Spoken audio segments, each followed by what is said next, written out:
සියලු දෙනාටම සුබ දවසක්. මම ශ්‍රීලාල් පියන්ත. මම අද ඔබ වෙත ගෙනීමට බලාපොරොත්තු වන්නේ ශ්‍රේෂ්ඨාධිකරණ විනිසුරුවරයෙකු ඇතුළු විනිසුරුවරුන් 7 දෙනෙකුගේ සේවය අත්හිටුවීමට මේ වන විට පියවර ගනිමින් සිටින බවක් දැනගන්නට තිබෙනවා. මෙන්න මීට අදාළ තොරතුරු තමයි ඔබ වෙත එකිනෙක ගෙන ඒමට බලාපොරොත්තු වන්නේ. ඉතින් ඊට ප්‍රථම ඔබගෙන් විශේෂ ඉල්ලීමක් කරන්නත් කැමති. ඒ තමයි අපගේ B3 Studio 99 මේ YouTube channel එක subscribe කර නැත්නම් තවමත් ඔබ subscribe කරන ලෙසත් සීලු දෙනාගෙන්ම ඉල්ලීමක් කර සිටිනවා. ඒ විතරක් නෙමෙයි අපගේ තවත් channel එකක් තිබෙනවා ඊතලය good news යනුවෙන්. ඉතින් ඒකත් subscribe කරන ලෙස සීලු දෙනාගෙන්ම ඉල්ලීමක් කර සිටිනවා. ඉතින් මෙහිදී විශේෂයෙන්ම ප්‍රථමයෙන්ම සඳහන් කළ යුතු දෙයක් තමයි මේ රාජ්‍ය සේවයේ අනෙකුත් ශේෂ්ත්‍රයන් වගේම මේ අධිකරණ ශේෂ්ත්‍රයත් බරපතල දූෂණයට ලක් වී තිබෙනවා. ඉතින් මේක මේ ක්ෂණිකව ආවාට ගියාට සිදු වූ දෙයක් නොමේ. මේක මේ වසර ගණනාවක් තිස්සේ රට තුල ක්‍රියාත්මක වූ වැරදි දේශපාලන තත්ත්වයන් මත තමයි මෙන්න මේ ක්‍රියාවත් මේ අධිකරණ ශේෂ්ත්‍රයට බලපාලා තිබෙන්නේ. නමුත් අපි දන්නවා මෙන්න මේ ස්වභාවය නිවැරදි කිරීමට මේ වන විට වත්මන් අගවිනිසුරු ප්‍රීතිප්‍රත්මන් සූරසේන ඒ වගේම අධිකරණ සේවා කොමිසම් සභාවේ ලේකම් මහාධිකරණ විනිසුරු ප්‍රසන්න අල්ලිස් යම් පියවරක් ගනිමින් සිටින බවක් පැහැදිලිවම පෙන්වුම් කරනවා. ඉතින් ඒක එහෙම බලන විට ඒක ඊටමත් හොඳ ප්‍රවණතාවයක් ලෙස තමයි අපිට සැලකීමට හැකියාව ඇත්තේ. මොකද රටක අධිකරණ ශේෂ්ත්‍රය අපිරිසිදු වුණොත් සියල්ලම ඊටමත් බරපතල ඡේදවාචයකට ලක් වෙනවා. ඒ නිසා ප්‍රථමයෙන්ම මූලික වශයෙන්ම අධිකරණ ශේෂ්ත්‍රය සියලු අංශ තුලින් පූර්ණ ප්‍රතිසංස්කරණයකට ලක් කළා පිරිසිදු ආයතනයක් ලෙස අංක 1ට තබා ගැනීම ඒ රටේ ඉදිරි අනාගත පැවැත්මටත් සමාජ යහපතටත් මිනිස්යන්ගේ ඒ ප්‍රශ්නකාරී තත්ත්වයන් निराකරණය කර ගැනීමටත් ප්‍රධාන වශයෙන් ඉවහල් වනවා කියන එක මූලික වශයෙන් මෙහිදී සඳහන් කළ යුතුයි. ඉතින් මෙන්න මේ කරුණු කාරණාත් එක්ක මේ විදියට බලනකොට මෙන්න මේ අධිකරණයේ ඇතැම් විනිසුරු වරුන්ට එල්ල වී ඇති චෝදනා හේතු කොටගෙන පසුගිය දිනවල මේ ආකාරයේ විනිසුරු වරුන් කිහිප දෙනෙක්ම වැඩතහනමකට ලක් වුණා. සේවයෙන් පහ කරා. ඒ විතරක් නෙමේ සමහර අයට විරුද්ධව මේ වන විට පරීක්ෂණ පැවැත්වෙමින් තිබෙනවා. ඉතින් මෙහිදී ඊටම සුවිශේෂිත වූ දෙයක් තමයි මේ දූෂිත චෝදනා එල්ල වූ වැල්ලවාය මහේස්ත්‍රාත් මංජුල රත්නායකගේ වැඩ තහනම් කිරීමට ඊයේ අධිකරණ සේවා කොමිසම් සභාව පියවර ගත්තා. මගේ මතකයේ හැටියට ඔහු මීට පෙර කොළඹ මහේස්ත්‍රාත්වරයෙකු වශයෙන් තමයි කටයුතු කරේ. ඉතින් මීට මාස 2කට පමණ පෙර ඔහුව වැල්ලවාය මහේස්ත්‍රාත්වරයා වශයෙන් මාරු කර යවුවා. ඉතින් ඔහුට තිබෙන චෝදනා කන්ද දෙස බලන විට ඔහුව මහේස්ත්‍රාත්වරයෙකුට නෙමේ නිකන් සාමාන්‍ය අධිකරණ ශේෂ්ත්‍රයේ සිටින පුද්ගලයෙකුටවත් උචිත දේවල් නොවේ ඔහු කළා තිබෙන බවට අපිට පැහැදිලිවම ඔහුගේ චෝදනා මල්ල දෙස බලන විට පෙන්වු කෙරෙන්නේ. ඉතින් මෙන්න මේ පුද්ගලයාට විරුද්ධව මෙන්න මේ විනිසුරුවරයාට විරුද්ධව එල්ල වූ තිබූ චෝදනා පිළිබඳ මූලික විමර්ශනයක් පොලිස්පති පියන්ත වීරසූරිය විසින් සිදු කර තිබෙනවා. ඉතින් ඒ අනුව ඊට අදාළ කරුණු අගවිනිසුරු ප්‍රීතිපත්මන් සූරසේන වෙත ඒ පොලිස්පතිවරයා දැනුම් දීමෙන් අනතුරුව තමයි මේ ආකාරයට මේ වැල්ලවාය මහේස්ත්‍රාත් මංජුල රත්නායකගේ වැඩ තහනම් කිරීමට පියවරගෙන තිබෙන්නේ. ඉතින් අපි මෙහිදී සොයා බැලිය යුතුයි මෙන්න මේ මහේස්ත්‍රාත්වරයාගේ වැඩ තහනම් කිරීමට හේතු භූත වූ කරුණු කාරණා මොනවාද කියලා. ඉතින් මෙහිදී මූලික වශයෙන් සඳහන් කළ යුතුයි මේ යම්කිසි අපරාධමය සිද්ධියකට අදාළ පොලිසිය මගින් අත්අඩංගුවට ගෙන තිබෙනවා රත්තරන් කිලෝ 6ක් පමණ. ඉතින් මෙන්න මේ රත්තරන් කිලෝ තුගය නඩු භාණ්ඩ වශයෙන් අධිකරණයේ නඩු ගබඩාව තුල තිබෙනවා. නමුත් මෙන්න මේ කියන විනිසුරුවරයා මේ සිද්ධියේ විත්තිකාර පාර්ශවයට මෙන්න මේ රත්තරන් තොගය මුදා හැර ඇති බවක් තමයි අපිට දැනගන්නට තිබෙන්නේ. දැන් සාමාන්‍යයෙන් මේ වගේ අපරාධ චෝදනාවකට ලක් වෙලා ඒ විත්තිකරුවෝ සිටිනවා නම් ඒ නඩු භාණ්ඩ අධිකරණය තුල තිබෙනවා නම් ඒ නඩුවේ සැබෑ තත්ත්වය කුමක්ද කියන එක අවසාන වශයෙන් තීරණයක් ගන්නතුරු ඒවා නඩු භාණ්ඩ වශයෙන් අධිකරණයේ තැබිය යුතුයි. නමුත් මේක මොකද්ද වෙලා තියෙන්නේ? මහේස්ත්‍රාත්වරයා මෙන්න මේ ආකාරයට ඒ විත්තිකාර පාර්ශවයට මුදා හැරීමට තමයි මේ ආකාරයට අයුතු ලෙස වැඩ කටයුත්තක් සිද්ධ කර ඇති බවට පෙන්눔 කිරීම. ඉතින් අන්න ඒක තමයි එක හේතුවක් ඔහුගේ වැඩ තහනම් කිරීමට. ඊළඟ කරුණ තමයි රුපියල් ලක්ෂ 340ක් පමණ වටිනා පොදු දේපල සම්බන්ධයෙන් නඩුවක් කිසියම් පිරිසකට විරුද්ධව තිබිලා තිබෙනවා. දැන් පොදු දේපල පනත යටතේ ඒ අච්චර ලක්ෂ 300ක 340ක් වැනි සිද්ධියකට දැන් තිබියදී විත්තිකරුවන්ට අප ලබා දීමේ කිසිදු හැකියාවක් නැහැ. අප ලබා දීමේ ප්‍රතිපාදන තිබිලා නැහැ. නමුත් මේ කියන විනිසුරුවරයා නීතිඥ රශීක් ශාරුක් කියන නීතිඥවරයා සමග එකතු වෙලා ඒ පුද්ගලයන්ට අප ලබා දීමට පියවරගෙන තිබෙනවා. ඉතින් මේවා මේ ආවාට ගියාට හුදු කරුණු කාරණා හිතවත්කම් මතම සිදුවනවා කියන එක අපිට විශ්වාස කිරීමේ හැකියාවක් නැහැ. ඉතින් මෙවැනි ආකාරයේ නීතිමය ප්‍රතිපාදන නැති අවස්ථාවක අයුතු ලෙස තමන්ගේ නිල බලය අයුතු ලෙස භාවිතා කරමින් විනිසුරුවරේ ක්‍රියා කරනවා කියන එකේම සැකයක් අපිට උත්පාදනය වෙනවා. මොකක්කෝ ඒ කියන්නේ මුදලක් එහෙම නැත්නම් අල්ලස් මුදලක් එහෙම නැත්නම් වෙනත් වරදානයක් වරප්‍රසාදයක් හේතු කොටගෙන තමයි මේ ආකාරයට මේ නඩුවලදී මේ වැල්ලවාය මහේස්ත්‍රාත්වරයා ක්‍රියා කර ඇත්තේ කියන එක අපිට යම් කිසි සැකයක් උත්පාදනය කර ගැනීමේ හැකියාවක් තිබෙනවා. ඒ විතරක් නෙමෙයි. දැන් ඔබ අප කවුරුත් දන්නෝ මේ රට පුරා තිබෙනවා දැඩිගම ජුවලර්ස් කියලා. ඉතින් මහරගම දැඩිගම ජුවලර්ස් වශයෙන් තමයි හඳුන්වන්නේ. ඉතින් මෙන්න මේ මහරගම දැඩිගම ජුවලර්ස් ආයතනයේ අධිපතිවරයාට විරුද්ධව තිබිලා තිබෙනවා අපරාධ චෝදනාවක් සම්බන්ධයෙන්. මං හිතන හැටියට මේ බොරල්ල ප්‍රදේශයේ සිදු දේපල ආරවුලකට අදාළ අපරාධ චෝදනාවකට ඔහුව අත්අඩංගුවට ගැනීමට පොලිසියට අවශ්‍ය වී තිබෙනවා. අන්නේ අත්අඩංගුවට ගැනීම සඳහා අවශ්‍ය පරීක්ෂණ සිදු කරමින් තිබියදී ඔහු රටින් පලා ගිහිල්ලා. නමුත් මේ පොලිසිය අධිකරණයට අදාළ කරුණු වාර්තා කළා ඔහුට විරුද්ධව වරෙන්තු ලබාගෙන තිබෙනවා ඔහුව අත්අඩංගුවට ගැනීම සඳහා. නමුත් මෙන්න මේ කියන විනිසුරුවරයා හිටපු මහාධිකරණ විනිසුරු සිසිර රත්නායක හරහා එකතු වෙලා මෙන්න මේ පුද්ගලයාට ලබා දී තිබූ වරෙන්තුව අහෝසි කළා ඔහුට නැවතත් රටට ඒම සඳහා අවශ්‍ය වැඩ කටයුතු සිද්ධ කරලා තිබෙනවා. දැන් මේ බලන්න අපරාධකාරයෙක් අත්අඩංගුවට ගැනීම සඳහා පොලිසිය පරීක්ෂණ පවත්වනවා. අධිකරණ වරෙන්තු වරන් තියනවා. ඔහු රටින් පැනලා තියෙනවා. ඔහු රට ගිහිල්ලා එනකොට ඔහු අත්අඩංගුවට ගැනීම සඳහා වරෙන්තුව තිබිලා තියෙනවා. නමුත් පොලිසියටත් හොරෙන් මේ මහේස්ත්‍රාත්වරයා මොකද කළා තිබෙන්නේ? හිටපු මහාධිකරණ විනිසුරු සිසිර රත්නායකගේ පාර්ශවය සමග එකතු වෙලා ඒ දැඩිගම ජුවලර්ස් අධිපතිවරයාට අවශ්‍ය විදියට තීන්දුව తీරලා ලබලා දීලා ඔහුව අත්අඩංගුවට ගැනීමේ වැළකීම සඳහා මේ ආකාරයට වරෙන්තුව කැන්සල් කර ඇති බවක් තමයි දැනගන්නට තිබෙන්නේ. ඉතින් මෙන්න මේ චෝදනා කිහිපය හේතු කොටගෙන තමයි මෙන්න මේ වැල්ලවාය මහේස්ත්‍රාත් මංජුල රත්නායකගේ සේවය අත්හිටුවීමට අධිකරණ සේවා කොමිසම් සභාව පියවරගෙන තිබෙනවා. ඉතින් මේ පුද්ගලයාට විරුද්ධව තව දුරටත් මීට අදාළ පරීක්ෂණ පැවැත්වමින් තිබෙනවා. ඉතින් ඒ විතරක් නෙමෙයි මේ වන විට මේ දූෂණ, වංචා, අක්‍රමිකතා, ඒ වගේම මේ නඩු නොපිට පෙරලීම, ඒ වගේම විත්තිකරුවන් නඩු වලින් බේරීමට, අල්ලස් ගැනීමට, ඒ විතරක් නෙමෙයි මේ කාන්තාවන්ට අදාළ ප්‍රශ්නත් මුල් කරගෙන තවත් විනිසුරු වරුන් 7 දෙනෙකුට විරුද්ධව මේ වන විට පරීක්ෂණ ආරම්භ කිරීමේ තත්ත්වයක් ඉස්මතු වෙලා තිබෙනවා. ඉතින් ඒ අනුව ඒ පිරිස අතර ශ්‍රේෂ්ඨාධිකරණ විනිසුරුවරයෙක්, ඒ වගේම මහාධිකරණ විනිසුරුවරු දෙන්නෙක්, දිසා විනිසුරුවරු සහ මහේස්ත්‍රාත්වරු 4 දෙනෙක් ඇතුළු 7 දෙනෙක් සිටින බවට තමයි අපිට දැනගන්නට තිබෙන්නේ. ඉතින් මේ අය සම්බන්ධයෙන් මේ වන විට මූලික වටේ පරීක්ෂණයක් පැවැත්වෙන නිසා ඔවුන්ට අදාළ නම්ගම් ප්‍රකාශ කිරීමේ හැකියාවක් නැහැ. මොකද ඊට යටත්වල තමයි අපිට මේ කරුණු කාරණා මේ ආකාරයට ප්‍රකාශ කිරීමට තිබෙන්නේ. කෙසේ වෙතත් ඉදිරියේදී මේ කියන විනිසුරු වරුන් කවුද කියන එකත් ඔබට නම් ගම් සහිතව දැන ගැනීමේ හැකියාවක් තිබෙනවා. ඒ විතරක් නෙමෙයි අපි දන්නවා මේ ගම්පොළ මහේස්ත්‍රාත් ධූරය දරූ ශානක කලන්සූරියත් මේ වන විට පසුගිය දිනක හිටි අඩියේම විශ්‍රාම ගියා. ඉතින් ඔහු සම්බන්ධයෙන් යම්කිසි බරපතල කරුණු කාරණා කිහිපයක්ම ඉස්මතු වී තිබුණා.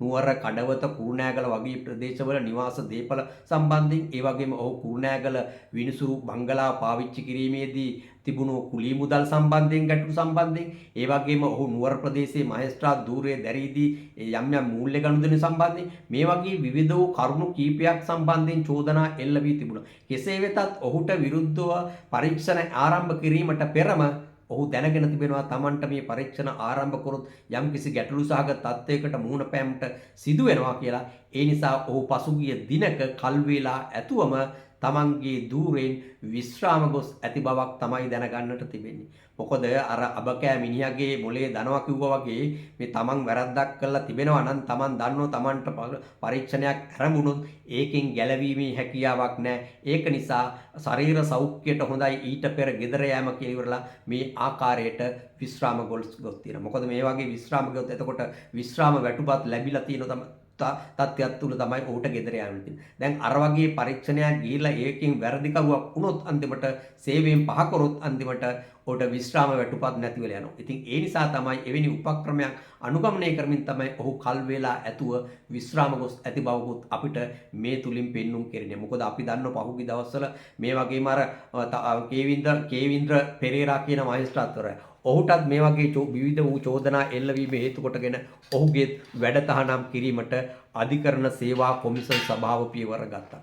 ඒ විතරක් නෙමෙයි දැන් ඔබට තවත් විශේෂ වූ කරුණක් ප්‍රකාශ කළ යුතුයි. ඒ තමයි මේ මොරටුව හිටපු දිසා විනිසුරු තිලින ගමගේ ඔහුව දැන් මේ ආණ්ඩුව පත් වුණාට පස්සේ මීට මාස 2-3කට පෙර ඔහුගේ වැඩතහනමකට ලක් කරා. ඉතින් ඔබ අප කවුරුත් දන්නවා මේ තිලින ගමගේ කියන්නේ මහින්ද රාජපක්ෂලා, ගෝඨාභය රාජපක්ෂලා, රනිල් වික්‍රමසිංහලාගේ ඒ දේශපාලන ව්‍යුහය තුල දේශපාලනයත් එක්ක බද්ධව තමයි ඔහු කටයුතු කරේ. ඔහු විනිසුරු ධූරයේ විතරක් නෙමෙයි කටයුතු කරේ. දේශපාලනයත් ඒ හරහා සිද්ධ කරා. ඒ නිසා ඒ විතරක් නෙමෙයි දේශපාලන බලය සියතකටගෙන ඔහු අයුතු වැඩත් රාශියක් සිද්ධ කර ඇති බවට පසුගිය දිනවල අපිට නිරතුරුවට අසන්නට දකින්නට ලැබුණා. ඉතින් මේ පුද්ගලයෙක් වශයෙන් මේ පුද්ගලයා හොඳ වෙන්න පුළුවන්. නමුත් ඔහු විනිසුරු ධූරය භාවිතා කරමින් දේශපාලනයේ ඈඳාගැනීම කටයුතු කිරීම තමයි බරපතල ප්‍රශ්නයක් වශයෙන් ඉස්මතු වී පෙන්눔 කෙරුවේ. ඉතින් මෙන්න මේ පුද්ගලයා අලි හොරකමකට සම්බන්ධ වුණා. බොහෝ අය කියන්නේ මේ අලි විනිසුරු වශයෙන් තමයි අලි විනිසුරු වශයෙන් තමයි මේ පුද්ගලයාව හැඳුන්වන්නේ.